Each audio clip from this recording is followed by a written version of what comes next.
जय हिंद दोस्तों, स्वागत है आप सभी का एक नई वीडियो में। अपनी सीरीज चल रही है ज्ञान बिंदु जीएस पब्लिकेशन के द्वारा जो डेली टेस्ट सीरीज चलाई जा रही है उसे ही हम लोग कवर कर रहे हैं। तो आज इसमें हम लोग कवर करेंगे साइंस एंड टेक्नोलॉजी का पोर्शन। और इसमें टोटल 50 क्वेश्चन रहते हैं, आपको भी पता है। ये टेस्ट जो है 21 मार्च को करवाया गया एप्लीकेशन पे। साइंस एंड टेक्नोलॉजी सब्जेक्ट है और इस मंथ का ये दूसरा टेस्ट है, ये आपको दिख रहा होगा यहाँ पे, ठीक है। और सबसे बड़ी सूचना ये है कि जैसे ये क्लास ख़त्म हुआ, मतलब एप्लीकेशन पे, वैसे ही सर ने बता दिया कि अब जो टेस्ट होगा वो 1 अप्रैल से होगा। आज तो 22 मार्च है, मतलब 23 मार्च है। तो अब जो टेस्ट होगा वो 1 अप्रैल से होगा एप्लीकेशन पे। तो इस बीच में जो होली आएगी, होली में तो हम भी वीडियो नहीं दे पाएंगे। बाकी 1-2 दिन तो मेरा भी एब्सेंट रहेगा, फिर देखते हैं। लेकिन हम लोग इस बीच में कवर करेंगे पिछले मंथ का, जैसे हम लोग कवर कर रहे थे पिछले मंथ का, उसी प्रकार से हम लोग पिछले मंथ का कवर कर लेंगे। जल्दी से जल्दी हम लोग कोशिश करेंगे कि इस मंथ का मतलब अगले मंथ स्टार्ट होने तक में 4-5 सेट और कवर कर लें पिछले मंथ का। और जिस अनुसार 10 सेट लगभग पिछले मंथ का कवर हो जाएगा और फिर आगे का इस मंथ का तो टोटल हो ही जाएगा।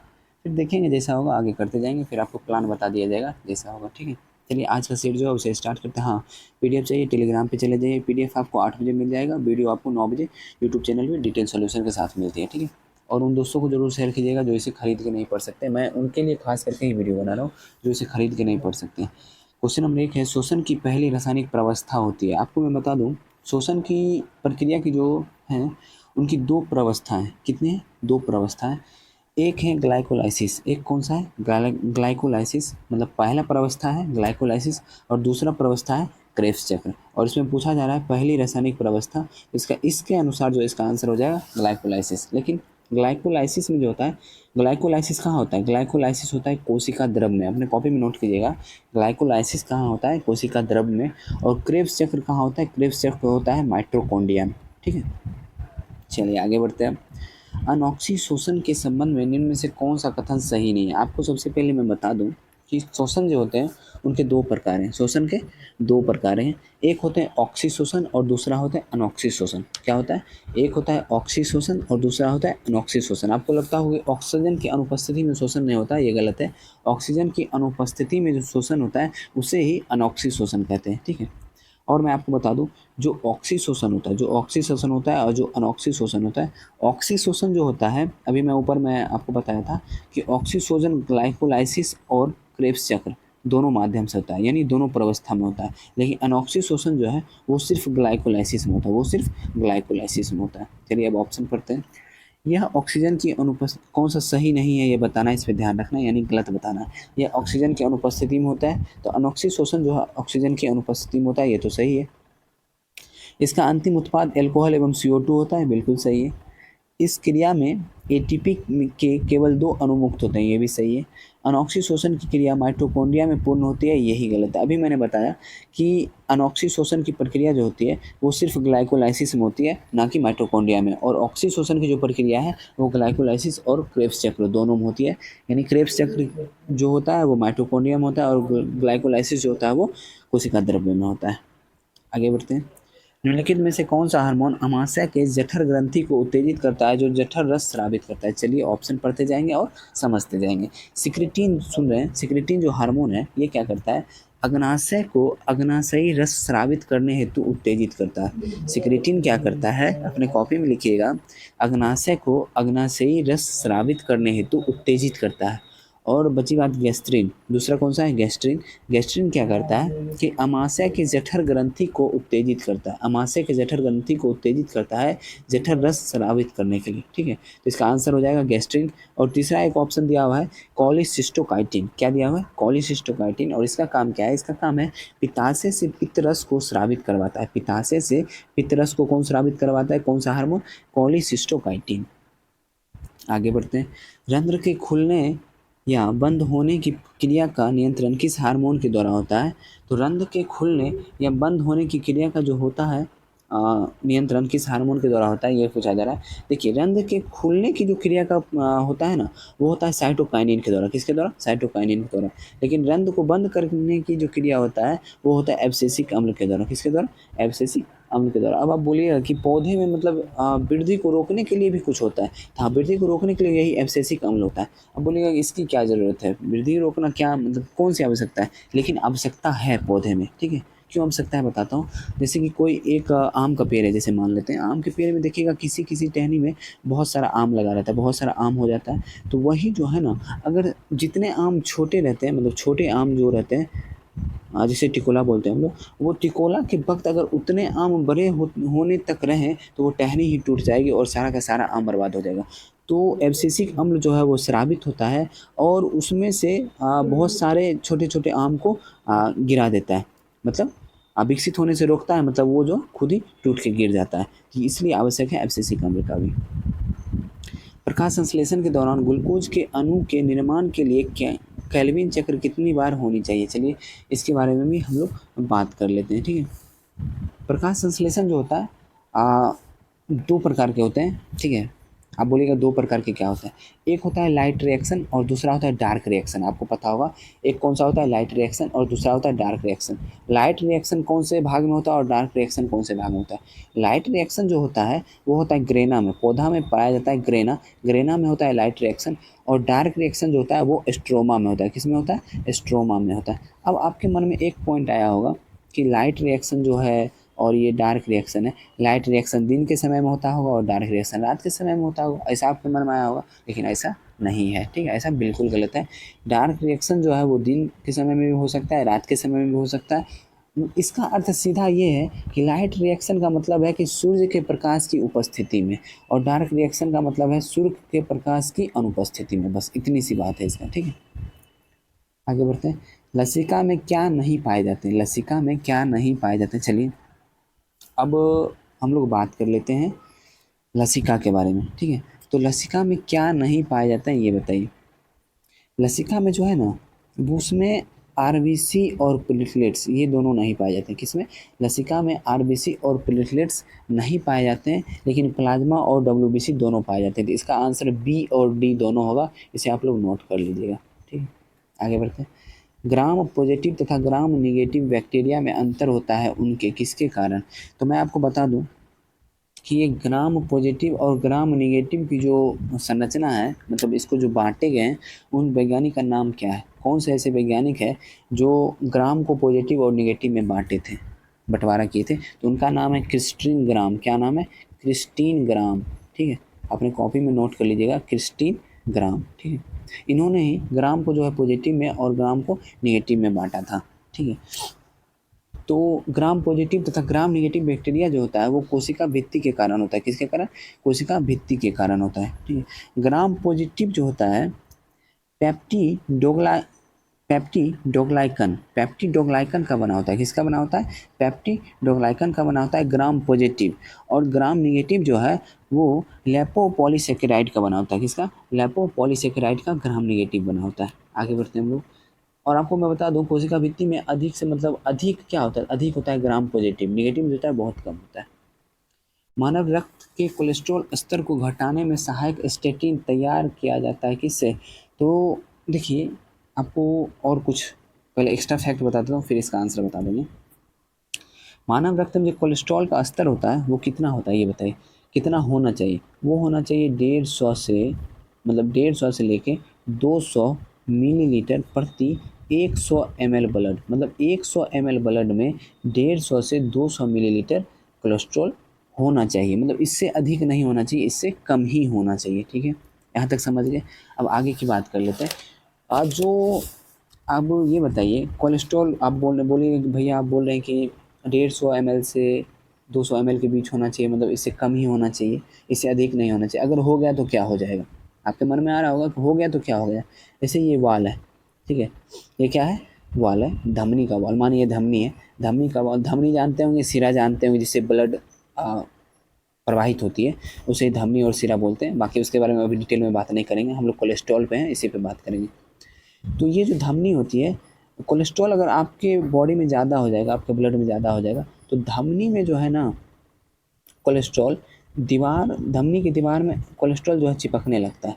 धमनी के ऊपर नीचे दीवार में जो है कोलेस्ट्रॉल चिपकने लगता है, और जो रक्त प्रवाहित होती है इसके बीच से, वो प्रवाहित होने में परेशानी होती है, लेकिन रक्त का जो प्रेशर होता है वो बहुत ज़्यादा होता है। तो रक्त का प्रेशर होने के कारण ये धमनी का दीवार जो है वो फट जाता है। अगर कोलेस्ट्रॉल जम जाता है तो इसमें स्पेस कम बच जाता है, इसकी वजह से ये जो है फट जाता है और अंदर आंतरिक रूप से जो है यहाँ पे ब्लीडिंग होने लगती है।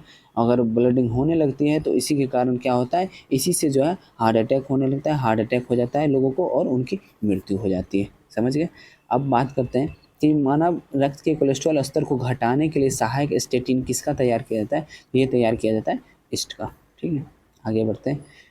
जूट की रेटिंग के लिए किण्वनकारी सूक्ष्मजीव है, तो जूट की रेटिंग के लिए किण्वनकारी सूक्ष्मजीव कौन है। देखिए, जूट किससे प्राप्त किया जाता है, तना से प्राप्त किया जाता है, आपको भी पता होगा। वो जो तना होते हैं उन्हें पानी में कुछ दिनों तक डाला जाता है, जिससे वो खुद ही उस पौधे से जो है अलग होने लगता है। लेकिन उस पौधे से अलग होता है क्यों, तो उसमें एक पाया जाता है, जल में पाया जाता है क्लोरोएस्टिडियम एसिटोब्यूटाइलिकम। क्या पाया जाता है, क्लोरोएस्टिडियम एसिटोब्यूटाइलिकम। इसी के कारण जो है वो जूट तना से अलग हो जाता है। आगे बढ़ते हैं। और आपको पता होगा जूट का सबसे बड़ा उत्पादक कौन सा राज्य है, तो वेस्ट बंगाल है। और अपने बिहार में बात कर लिया जाए तो पूर्णिया, कटिहार, भागलपुर, ये सब भी जो है अब बिहार में अव्वल है। नेक्स्ट, निम्न में से किस आर्थिक क्षेत्र द्वारा हरितगृह गैसों के उत्सर्जन का प्रतिशत सर्वाधिक रहा है। चलिए, हरितगृह गैसों पे बात आ रही है तो इसके बारे में भी थोड़ा डिटेल में ही बात करना उचित रहेगा। तो सबसे पहले मैं आपको बता दूं, हरितगृह गैस आपको पता होगा कि ग्रीन हाउस गैस को बोलते हैं, जो ग्लोबल वार्मिंग में बहुत ज़्यादा ही अपना भूमिका निभा रहा है, जिसमें CO2 है प्रथम स्थान पे 60%, लिख लीजिएगा कॉपी में। फिर CH4 यानी मीथेन है 20%, N2O नाइट्रस ऑक्साइड है 6%, और CFC फ्लोरीन युक्त जो गैस होते हैं CFC और HF, ये सब लगभग हैं 14%। ठीक है, ये पता चल गया। और इसमें क्वेश्चन पूछा था जो अधिक से अधिक कौन सी भूमिका निभाते हैं, जिसमें विद्युत और ऊर्जा उत्पादन क्षेत्र जो है सबसे अधिक हरितगृह गैस में भूमिका निभा रहे हैं। नेक्स्ट है, मॉन्ट्रियल प्रोटोकॉल के समय में निम्नलिखित कथनों पर विचार कीजिए। ठीक है, विचार करते हैं ऑप्शन पढ़ के। यह ओजोन विघटनकारी एवं वैश्विक तापन के लिए जिम्मेदार सभी पदार्थों के उत्सर्जन पर क्रमशः रोक लगाने हेतु एक बाध्यकारी अंतर्राष्ट्रीय संधि है। मॉन्ट्रियल प्रोटोकॉल में वैश्विक तापन की चर्चा नहीं की गई थी, इसलिए ये पॉइंट जो गलत है। मॉन्ट्रियल प्रोटोकॉल में सिर्फ CFC की चर्चा की गई थी, किसका, क्लोरोफ्लोरोकार्बन का। ठीक है, इसे 1987 में अपनाया गया और 1989 में यह प्रभावी हुआ, ये सही है। भारत ने इस पर 1992 में हस्ताक्षर किया, ये भी सही है। इसका आंसर इसमें क्या पूछ रहा था, मॉन्ट्रियल प्रोटो और असत्य कथन, मतलब गलत कथन का चयन करना है, तो केवल एक इसमें गलत है और 2 और 3 जो है वो सही है। आगे बढ़ते हैं। आगरा स्थित विश्व प्रसिद्ध ताजमहल को मुख्यतः किस गैस से खतरा है। आपको पता होगा खतरा किस गैस से, अम्लीय गैस से। किससे, अम्ल वर्षा से। तो अम्ल वर्षा में कौन कौन सा गैस आता है, SO2 प्लस NO2। तो इसमें ऑप्शन में आप देख रहे होंगे SO2 भी है, NO2 भी है, लेकिन अम्ल वर्षा में जो है SO2 सर्वाधिक होता है, जिसकी वजह से इसका आंसर उचित रूप से SO2 होना चाहिए और इसका सही आंसर SO2 ही होगा। नेक्स्ट, जल कांच को भिगोता है क्योंकि, चलिए आपको मैं बता देता हूँ। एक होता है ससंजक बल और एक होता है असंजक बल। ससंजक बल वो होता है जो समान परमाणु या अणु के बीच अंतर आणविक बल लगता है, उसे ही ससंजक बल बोलते हैं। लेकिन असंजक बल क्या होता है, भिन्न भिन्न परमाणु या भिन्न भिन्न अणु के बीच जो अंतर आणविक बल लगता है उसे असंजक बल बोलते हैं। ठीक है, तो जल कांच को भिगोता है क्योंकि कांच के साथ जल का असंजक बल जल के अणुओं के बीच लगने वाले ससंजक बल से अधिक होता है, इसी वजह से जो है जल कांच को भिगोता है। लेकिन कांच पे अगर पारा डाल दीजिएगा तो पारा जो है कांच को नहीं भिगो पाएगा, वो एक जगह देखिएगा स्थिर रहेगा। नेक्स्ट, निम्नलिखित कथनों पर विचार कीजिए। -273 डिग्री सेल्सियस पर केल्विन पैमाना शून्य हो जाता है, सही है। तथा 273 डिग्री केल्विन पर सेंटीग्रेड पैमाना शून्य हो जाता है, ये तो बिल्कुल सही है। किसी भी गैस का आयतन 0 डिग्री केल्विन पर शून्य नहीं होता है क्योंकि सभी गैस इस ताप के पूर्व में ही द्रव या ठोस में बदल जाते हैं, ये भी सही है। उपरोक्त कथनों में से कौन सा कथन सही है, तो 1 और 2 दोनों सही है। ठीक है, आगे बढ़ते हैं। निम्नलिखित में से कौन सा विलयन प्रबल अम्लीय है, प्रबल अम्लीय है। चलिए, इसमें आप देखिए अम्लीय क्षारीय इसके बारे में आप लोग पता होगा। 0 से लेके 14 तक pH मान होता है। ठीक है, 0 से लेके 14 तक। 7 जो होता है वो उदासीन होता है, 7 से ऊपर हो गया क्षारीय और 7 से नीचे हो गया अम्लीय। जैसे यहाँ पे देखिए 6 हो गया, 5 हो गया। अगर 6 से ये 5 में जा रहा है तो इसका मतलब इसका 10 गुना अम्लीयता बढ़ रहा है, 10 गुना अम्लीयता बढ़ेगा। जैसे 7 से ये 8 में जाएगा, इसके क्षारीयता जो है 10 गुना बढ़ेगी। 1 पॉइंट बढ़ने मतलब 1 pH मान बढ़ने पर 10 गुना बढ़ता है, इसे ध्यान रखिएगा। आगे क्या है क्वेश्चन, कौन सा विलयन प्रबल अम्लीय है, तो pH मान 0 जो होगा वो प्रबल अम्लीय होगा। pH मान के बारे में आप लोग जानते होंगे, लेकिन pOH मान के बारे में आप लोग नहीं जानते होंगे। ठीक है, तो मैं आपको बता दूं, pH प्लस pOH बराबर 14 होता है। ठीक है, अगर pH मान 8 है और pOH मान pH प्लस pOH 14 होता है, तो 8 है तो pOH का मान कितना होगा, 6 होगा। समझ गए आप, यही होता है pOH मान। तो अब इसी पॉइंट पे आप ध्यान दीजिए, जैसे pH प्लस pOH बराबर 14 होता है, अगर pH का मान 0 है तो pOH का मान कितना होगा, 14 होगा। इसकी वजह से pOH भी प्रबल अम्लीय माना जाएगा और इसका आंसर सी और बी दोनों होगा, इसलिए आंसर होगा ऑप्शन नंबर डी। एक ध्वनि तरंग 340 मीटर प्रति सेकंड की चाल से चलता है। यदि इसका तरंग दैर्घ्य 2 सेंटीमीटर हो तो ध्वनि तरंग को मानव सुन सकता है, नहीं सुन सकता है। अच्छा, ऑप्शन ये है। ठीक है, चलिए इसमें जो हमें आवृत्ति निकाल, सबसे पहली बात जान सकते हैं आप लोग, श्रव्य ध्वनि मतलब मानव जो सुन सकता है वो 20 हर्ट्ज से लेके 20 किलो हर्ट्ज या 20,000 हर्ट्ज के बीच की ध्वनि को मानव सुन सकता है। ठीक है, हमें जो है इसके बीच के अब हर्ट्ज निकालना पड़ेगा, तभी तो पता चलेगा। तो हर्ट्ज निकालने के लिए कुछ नहीं है, ये देखिए सेंटीमीटर में, इसे मीटर में परिवर्तित करना पड़ेगा। 340 बराबर n इंटू हो जाएगा 2/100। ठीक है, क्योंकि इसको मीटर में परिवर्तित करना है ना, तो ये 2 से हो जाएगा 17,170 यानी 17,000 हर्ट्ज इसका जो है आ गया। तो 17,000 हर्ट्ज जो है 20 हर्ट्ज से लेके 20,000 हर्ट्ज के बीच आता है, इसलिए मानव जो है इसे सुन सकता है। आगे बढ़ते हैं। एक सरल सूक्ष्मदर्शी से बना हुआ प्रतिबिंब कैसा होगा। एक सरल सूक्ष्मदर्शी से बना हुआ प्रतिबिंब हमेशा आभासी और सीधा होगा। आगे बढ़ते हैं। निम्नलिखित में से कौन सा एक सही नहीं है। चलिए ऑप्शन पढ़ते हैं, पता चल जाएगा क्या सही नहीं है क्या सही है। प्रकाश के लाल, हरा तथा नीला रंग को प्राथमिक रंग या मूल रंग कहते हैं, ये सही है। आपको पता चल गया कि लाल, हरा तथा नीला रंग जो है वो प्राथमिक रंग या मूल रंग है। दूसरा पॉइंट है, और मैं आपको बता दूं, जैसे देखिए लाल और हरा, ठीक है, लाल और हरा को मिक्स कर देंगे क्या बनेगा, पीला बनेगा। ठीक है, फिर हरा और नीला को हम लोग मिक्स कर देते हैं तो क्या बनता है, सियान बनता है। और लाल और नीला को मिक्स कर देंगे तो मेजेंटा बन जाएगा। ठीक है, तो ये जो मेजेंटा, सियान और पीला बन रहा है इसे हम लोग बोलते हैं द्वितीयक रंग। किसे क्या बोलते हैं, द्वितीयक रंग। तो ये देख लीजिए, प्रकाश के लाल, हरा तथा नीले रंग को मिलाकर अन्य सभी प्रकार के रंग प्राप्त किए जा सकते हैं, ये भी सही है। मेजेंटा रंग, सयान और पीला, ये तीनों जो है द्वितीयक रंग है, ये भी सही है। लाल तथा पीला रंग के प्रकाश एक दूसरे के पूरक हैं, एक दूसरे के पूरक जो है ये नहीं है, तो ऑप्शन नंबर डी गलत हो जाएगा। अब आप पूछ रहे होंगे कि पूरक क्या होता है, पूरक भी आपके मन में चल रहा होगा पूरक क्या होता है। पूरक ये होता है, जैसे देखिए हम जो है लाल तथा नीला को मिला के मेजेंटा बना दिए, मेजेंटा बना दिए, तो मेजेंटा में ऐसा कौन सा रंग मिला दें कि फिर से ये श्वेत बन जाए, फिर से ये श्वेत बन जाए। तो लाल और नीला तो हम लोग मिला चुके हैं, बचा कौन सा, हरा। तो हरा अगर मेजेंटा में मिला देते हैं तो क्या बन जाएगा, श्वेत बन जाएगा। यानी जो है मेजेंटा का पूरक हो गया हरा। ठीक है, मेजेंटा का पूरक क्या हो जाएगा, हरा हो जाएगा। ठीक है, इसी प्रकार पीला का पूरक क्या हो जाएगा, तो पीला का पूरक होगा नीला, ना कि लाल होगा। समझिए, इसलिए आंसर जो है ऑप्शन नंबर डी होगा। निम्नलिखित कथनों पर विचार कीजिए। ठीक है, कथन पर विचार करते हैं। प्राथमिक सेल या संचायक सेल से प्राप्त दृष्ट धारा का विभवांतर अपेक्षाकृत बहुत कम होता है। चलिए सही है। जल विद्युत या उसमें विद्युत धारा उत्पन्न प्रत्यावर्ती धारा का विभवांतर उच्च होता है, ये भी सही है।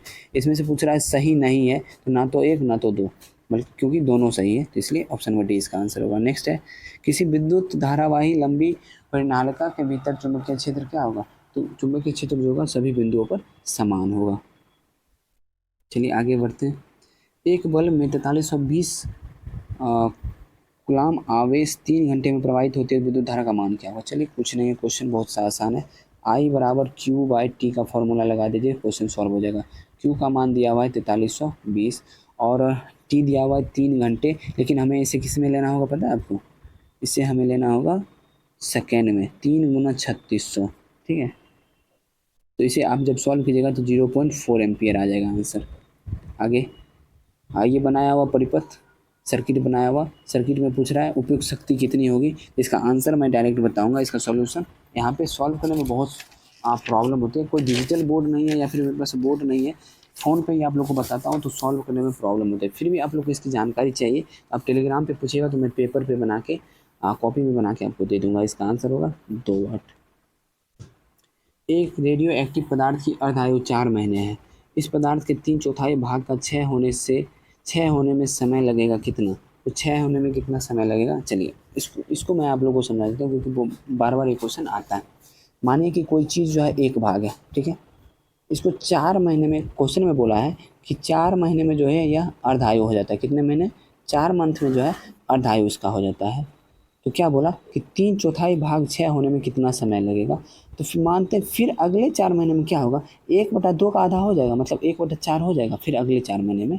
तो 1/4 अगर ये बचा हुआ है, मतलब 3/4 खत्म हो गया है, तब तो 1/4 बचा हुआ है। मतलब 4 महीना यहाँ पे लगा और 4 महीना यहाँ पे लगा, मतलब 8 महीने में जो है 3/4 भाग क्षय हो जाएगा। इसका आंसर हो जाएगा ऑप्शन नंबर डी। और एक पॉइंट अपने कॉपी में डायरेक्ट लिख ही लीजिए, लिख लीजिए, मैं बोल रहा हूँ 3/4 भाग यानी 3/4 भाग क्षय होने में, लिख लीजिए 3/4 भाग क्षय होने में अर्ध आयु का दोगुना समय लगता है। 3/4 भाग क्षय होने में अर्ध आयु का दोगुना समय लगता है। ठीक है, आगे बढ़ते हैं। समस्थानिकों के संबंध में निम्न में से कौन सा एक सही नहीं है? समस्थानिक के बारे में आप लोग जानते होंगे कि परमाणु संख्या समान किंतु द्रव्यमान संख्या भिन्न भिन्न। अगर परमाणु संख्या समान है, इसका मतलब है कि प्रोटॉन और इलेक्ट्रॉन समान होगा, लेकिन न्यूट्रॉन और द्रव्यमान संख्या भिन्न भिन्न होगा। ठीक है, तो अब ऑप्शन पे चलते हैं। इनकी परमाणु संख्या समान होती है, सही है। इसमें से सही नहीं है वो चुनना। इनके परमाणु में नाभिक में प्रोटॉन की संख्या समान है, सही है। इलेक्ट्रॉन की संख्या समान होगी, लेकिन न्यूट्रॉन की संख्या समान नहीं होगी। ऑप्शन नंबर डी आंसर हो जाएगा। ऑक्जेलिक एसिड H2C2O4 में कार्बन की ऑक्सीकरण संख्या, इसे मैं यहाँ पे सॉल्व करूँगा, आपको समझ में ही नहीं आएगा। इसका आंसर बता देता हूँ, ऑप्शन नंबर सी। एक ग्रह जिसका आकार पृथ्वी के समान तथा द्रव्यमान पृथ्वी के द्रव्यमान का 4 गुना है, पर 2 केजी द्रव्यमान के वस्तु को ग्रह के ऊपर 2 मीटर ऊंचाई तक उठाने में आवश्यक ऊर्जा। देखिए, अगर किसी भी सामान को एक स्थान से ऊपर उठा रहे हैं तो उसमें स्थितिज ऊर्जा कायम हो जाती है। मतलब जितना ऊर्जा आप खर्च कर रहे हैं वो स्थितिज ऊर्जा में बदल जाएगी। ठीक है, इतनी बात समझ में आ गई। और स्थितिज ऊर्जा बराबर होता है mgh। ये बात यहाँ तक आपको समझ में आ गई। लेकिन क्वेश्चन जो है ये पृथ्वी के बारे में नहीं बोल रहा है, ये बोल रहा है एक ग्रह है जिसका आकार पृथ्वी के समान के द्रव्यमान का 4 गुना है। 4 गुना के बारे में बता रहा है। तो हम लोग क्या जानते हैं, पृथ्वी पे जी का मान कितना होता है? तो पृथ्वी के जी का मान लगभग 10 मीटर प्रति सेकंड स्क्वायर होता है। ऐसे तो 9.8 होता है, आपको भी पता है, लेकिन लगभग 10 मीटर प्रति सेकंड स्क्वायर मान के चलते हैं। और 4 गुना है, मतलब उस ग्रह पे जो है 40 मीटर प्रति सेकंड स्क्वायर जो है उसका जी का मान होगा। ठीक है, अब निकाल लेते हैं mgh पे। mgh स्थितिज ऊर्जा निकालना है, तो m दिया हुआ है कितना? 2 kg। जी हम लोग निकाल लिए 40, और h दिया हुआ है 2 मीटर, तो 160 जूल यहाँ पे ऊर्जा खर्च होगी। इसका आंसर क्या हो जाएगा? 160 जूल। पार्क कक्षा की ऊंचाई पृथ्वी की सतह से कितनी होती है? 36,000 किलोमीटर। लेकिन पृथ्वी की सतह से, हर एक सतह से नहीं होती है, विषुवत रेखा से 36,000 किलोमीटर की ऊंचाई होती है। नेक्स्ट, पूर्ण विकिरण उच्च तापमापी किस सिद्धांत पर आधारित है? तो पूर्ण विकिरण उच्च तापमापी जो आधारित है, स्टीफन के नियम पर आधारित है। नेक्स्ट है, निम्नलिखित में से किसमें ऊर्जा की हानि मुख्य रूप से संवहन के कारण नहीं होती है? आपको मैं बता दूं कि संवहन जो है वो किस किस में होता है, वो या तो गैस या तो द्रव में ही होता है। गैस हो या द्रव हो तभी संवहन हो सकता है, लेकिन अगर निर्वात हो तो उसमें आप विकिरण होता है। ठीक है, तो आप देख लीजिए, ऑप्शन नंबर डी हो जाएगा। इसमें बल्ब की तंतु धारा प्रवाह, बल्ब के तंतु जो होते हैं यानी बल्ब जो होता है उसके अंदर निर्वात होता है, इसमें कोई सी गैस नहीं होती, जिसकी वजह से इसका आंसर ऑप्शन नंबर डी होगा। नेक्स्ट है ध्वनि, वायु में ध्वनि का वेग। तो वायु में ध्वनि का वेग जो है ताप के घटने पे घटेगा और ताप के बढ़ने पे बढ़ेगा। वायु में ताप के घटने पे घटेगा और ताप के बढ़ने पे बढ़ेगा। और ये चीज़ भी जान लीजिए, वायु में नमी जो होता है, नमी के घटने पे ध्वनि का वेग घटेगा और नमी के बढ़ने पे भी ध्वनि का वेग बढ़ेगा। दोनों सेम है, option number C answer. Next, पराश्रव्य तरंग के बारे में निम्नलिखित कथनों पर विचार कीजिए। तो पराश्रव्य तरंग के बारे में पढ़ लेते, ये गिरिया को नष्ट कर सकती है, बिल्कुल सही है। ये कपड़ों को धूल हटाकर उन्हें साफ कर सकती है, ये भी सही है। इनका उपयोग बीमारियों के उपचार के लिए किया जाता है, ये भी सही है। ये स्वचालित दरवाजों को नियंत्रित कर सकते हैं, ये भी सही है। इनमें से सभी सही है। आगे बढ़ते हैं। अन्न भंडारण हेतु अन्न में नमी की मात्रा कितना प्रतिशत से कम होना चाहिए? तो अन्न में जो है 14% से कम होना चाहिए, लेकिन फल और सब्जी के भंडारण हेतु कितना 20 से 24% के बीच में नमी होना चाहिए। जल की भाप तथा जल की वाष्प में क्या फर्क है? अब आपको मैं बता दूं कि जल की भाप और जल की वाष्प आपको लगता होगा एक ही चीज़ है, वैसे तो रासायनिक रूप से देखा जाए तो एक ही चीज़ है, लेकिन थोड़ा सा अंतर है, वो आप लोग जान लीजिए। वाष्प किसे बोलते हैं? वाष्प जो है ना, वो उसका कोई टेम्परेचर लिमिट फिक्स नहीं है, लेकिन भाप जो है यानी स्टीम जो है उसका टेम्परेचर लिमिट फिक्स है। मतलब 100 डिग्री जब तक नहीं होगा, 100 डिग्री सेल्सियस, तब तक वाष्प मतलब स्टीम जो है वो बन ही नहीं सकता। लेकिन भाप जो है इसका कोई निश्चित तापमान नहीं है। भाप जैसे आप कपड़े जैसे हम लोग सुखाते हैं, तो उसके लिए आप कोई फिक्स थोड़ी ना है कि कपड़े अगर 100 डिग्री सेल्सियस गर्मी आएगी तभी कपड़े सूखेंगे, ऐसा नहीं है। लेकिन जल का वाष्प जब हम लोग कोई पानी जैसे गर्म करते हैं, जब तक 100 डिग्री सेल्सियस नहीं होता तब तक पानी वाष्प स्टीम बनता नहीं है। तो अब ऑप्शन पढ़ लेते हैं, फिर पता चल जाएगा। समान वायुमंडल दाब पर वाष्प जल के 100 डिग्री सेल्सियस ताप के नीचे बनता है, जबकि भाप 100 डिग्री सेल्सियस से अधिक पर बनता है। ये तो सही है। जब जल वाष्प बनता है तो हमें दिखाई नहीं पड़ता है, जबकि भाप को हम देख सकते हैं। यह सफ़ेद रंग का होता है। ये और भी दोनों सही है। समुद्री जहाज की गति मापने वाले इकाई नॉट को निरूपित करता है 1 समुद्री मील प्रति घंटा। एयर कंडीशनर के आविष्कारक कौन है? William Haviland Carrier. कौन है? Wills Havilland career. नेक्स्ट है, भारत के किस राज्य में गहीरमाथा समुद्री संरक्षित क्षेत्र है? ये जो है ओडिशा में, और इसी क्षेत्र में जो है ना ऑलिव ऑलिव रिडले कछुआ जो है उसका प्रजनन होता है। आगे बढ़ते हैं। हंसाने वाली गैस नाइट्रस ऑक्साइड की खोज किसने किया था? हेम्फ्री डेवी के बारे में आप लोग जानते होंगे, इसी ने किया था। नेक्स्ट है, नीले रंग के कॉपर सल्फेट के क्रिस्टल को गर्म करने पर क्या प्राप्त होगा? इसका रंग बदलकर सफ़ेद हो जाएगा। निम्नलिखित में से कौन सा एक सही सुमेलित नहीं है?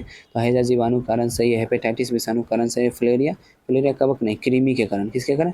फिलेरिया जो है वो कृमि के कारण, वो भी गोल कृमि के कारण। और उस गोल कृमि का नाम क्या है? बुचेरिया। क्या नाम है? बुचेरिया। तो ऑप्शन नंबर सी जो है वो सुमेलित नहीं है, पेचिस प्रोटोजोआ सही है।